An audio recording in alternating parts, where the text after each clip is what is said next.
Hello friends, Courtney Robinson here for another frugal moment. This may be a little more than a moment because this is a little bit more to cover, and I want to do another video on how to prepare for retirement. And this could be said how to prepare for retirement when you're not really prepared, but also just as you get older, and especially if you don't have a lot of money or maybe you've gotten a late start. And I'll probably, also go ahead and say, even if you have prepared and you have money, some of these things may apply just to make life a little bit easier. But for the most part, I think there's a huge part, I know there's a huge part of the population out there who does not have enough money for retirement or has not prepared for retirement, and they get to be in their 40s and 50s and are like, oh my gosh, what am I going to do?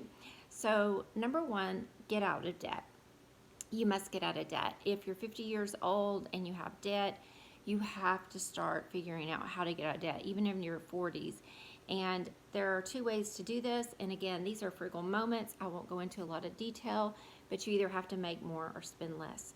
And that might be working a side hustle. Up until I was 49, I worked two jobs, like big jobs. So I had a day job and a weekend job. And for 2 weekends a month I was off. It was wearing me out. I'm not going to lie. It exhausted me. I made a commitment to myself to get out of debt. At 48, I paid my car off and to build 1 year's worth of income in my savings before I closed that second business, which I was teaching workshops and vocational school on the weekends. And I did that. So that is one thing that I did. So you have to make more or earn less. Number two is you have to start what's either an emergency fund or even a bridge account. And a bridge account is an account that's going to hold you from the time that you retire to the time that you take your full benefits. So let's say you want to retire at 60, but you don't want to draw your benefits until you're 65, your Social Security and Medicare. You need enough money to hold you over. Now you can draw if you have investments at 59 and a half without penalty, but you want to have enough money to hold you over. So for instance, if I knew I needed $1,000 a month and I want to retire at 50 or 60, and I'm going to take full Social Security at 67 and a half, then I'm going to need enough money put back to have $1,000 a month. And so whatever 12 times 7 is that 84, I think. Forgive me on my mental math right now. I would need to have $84,000. And while that might seem huge, it's really not if you look at the fact that people are paying around $500 or $600 a month for car payments now, and they're paying, you're paying a huge mortgage or you have debt. If you look at the debt you're paying, including your automobiles, and what you're not saving, you would be surprised at how fast that would build up if you saved it. So you may be able to do some of these things, but not all of them. And I've had people say, oh, you lost me at this. Well, look, everything I tell you today may or may not fit your circumstances. But if you do any one of these things, you're going to be in a better position than you were if you're not prepared. Number three is your automobile, especially if you don't have enough saved for retirement or you're getting a late start. You want to have a paid for, reliable vehicle that is low on maintenance cost and gas and insurance. So for me right now, I'm driving a 2013 Honda Accord. It is very reasonable to maintain. The parts aren't real expensive. It's easily fixed. It's a common car to take care of. It's not something that needs like German engineering, like I have to find a special mechanic. When I retire, I do want to upgrade to a nicer car that's going to last me a little longer, not necessarily nicer, but newer. And I'll probably get a little SUV, an economical SUV, because right now my husband has an SUV. And when in retirement, I want to be able to go to a flea market and throw something in my car, etc. So you got to think about what your needs are going to be in retirement, and you want to make sure you have a vehicle that is paid for, that is economical to drive, comfortable, and practical. Fourth is your home. If you can, if you're going to live in your house after retirement, then you want to make sure that it's paid for if you can pay it off. If you can't pay it off, or you don't think you're going to be able to have a plan, or go ahead and refinance at a lower rate. But do not, whatever you do, if you are over 40 and you are not prepared for retirement, do not take equity out of your house. You want to get your house paid off or have the lowest payment possible on your house when you retire, so that you're using less of your income if you have a low income in retirement, that you're prepared. The other thing is, if you're going to live in your house, you want to do the repairs now that cost money. If you know you're going to need a new roof, you want to get that roof while you're working, not while you go into retirement and you have less money. So if you need a new dishwasher, HVAC, electrical, you want to get those things done before you retire. If you're not going to stay in your same house, then have a plan to downsize. If you're not prepared for retirement, this is not the time to go in and do major remodeling. You're just going to have to be able to learn to live or make do with what you have. Maybe you do the cheaper things. You do all the repairs. This was my motto when I was a single mother, and I knew I was going to have to sell my house when my kids graduated school, because it was just too much house, and I didn't want to keep up with the monstrosity that it was. I had 5 kids living at home, 4 of my own and 1 extra, and it cost a fortune to keep it up. So I did these 3 things, and this is what I would recommend for anybody. I made sure things were repaired. Anything that was broken was repaired. If it was a big repair, like one time I had to rip out the shower and replace it, I saved for it and paid cash. I made sure things were clean. I kept the house clean, and I did yard maintenance. Those 3 things alone, even if your house is outdated, will keep your house looking nice. The yard being nice, the house being clean and tidy, not cluttered. People need to learn to clean their houses and make them tidy. Most people don't realize how just their houses are a mess, and that is a real turnoff for a buyer.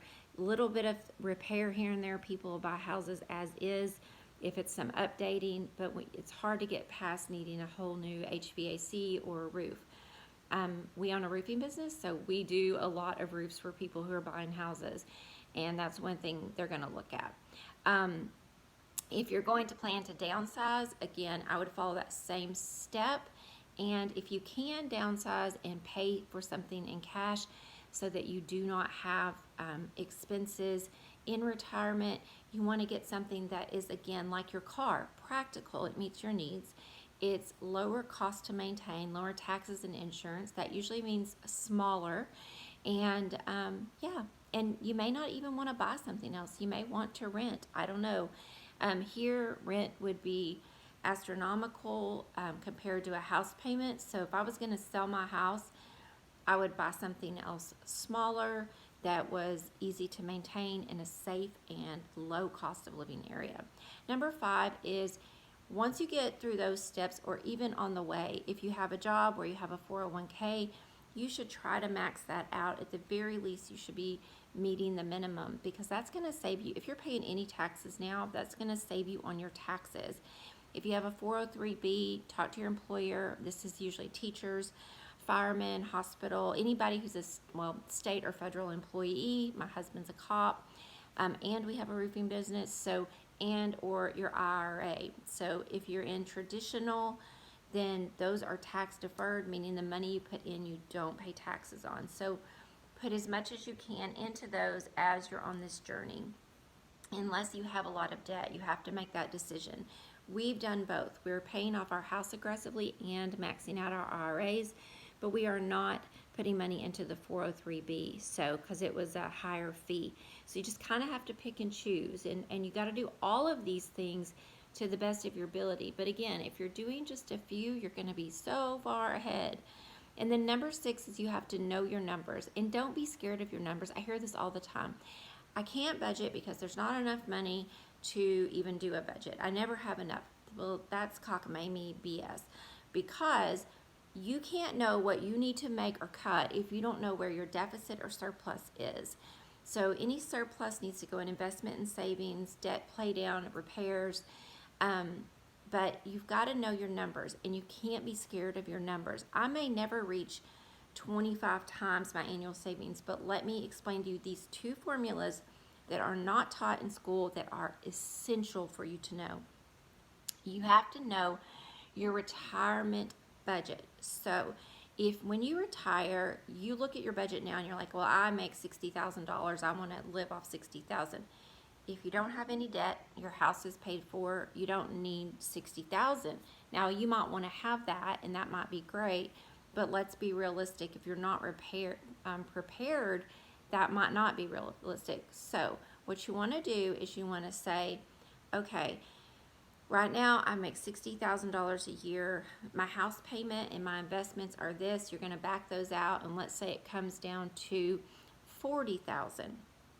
Okay, I need $40,000 a year to live. 40 times 25 is 1 million. Now that can be extremely daunting for someone who has $50,000 in a 401k. Stay with me. Go to your Social Security, go to socialsecurity.gov if you get that, or your pension plans, and back that out.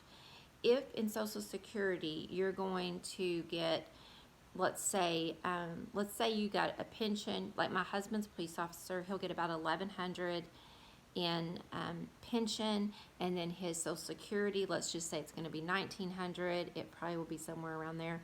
Each of those numbers may be a little high. Well, actually, let's go with $2,500. So let's say his total Social Security and pension is $2,500 a month. That's $30,000 a year. So you back that out. From $40,000, I need $40,000 to, okay, my Social Security and pension is $30,000. I'm going to need $10,000 from investments to live on in income. $10,000 times 25 is only $250,000 a year. So that's not nearly as bad. Now, if there's no way you have any extra money to put in investments, do the other things I talked about so that you will have enough money to live off Social Security or whatever, wherever you are. If you're in Canada, it would be different.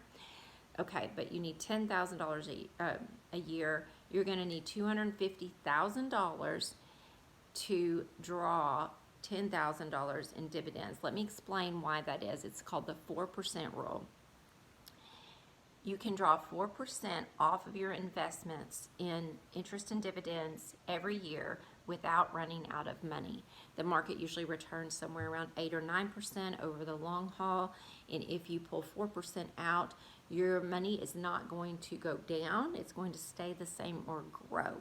So just remember, 25 times your income minus Social Security, pension, or other income that will be coming in. If you own rentals, you could take that out. And then you can draw 4% off of that money. So again, any one of these things, real quick recap: get out of debt, build an emergency fund or a bridge account, get a practical, paid for, and reliable automobile, have a plan to have a home that is also practical, low cost, meets your needs. You're going to either downsize or get everything repaired for retirement.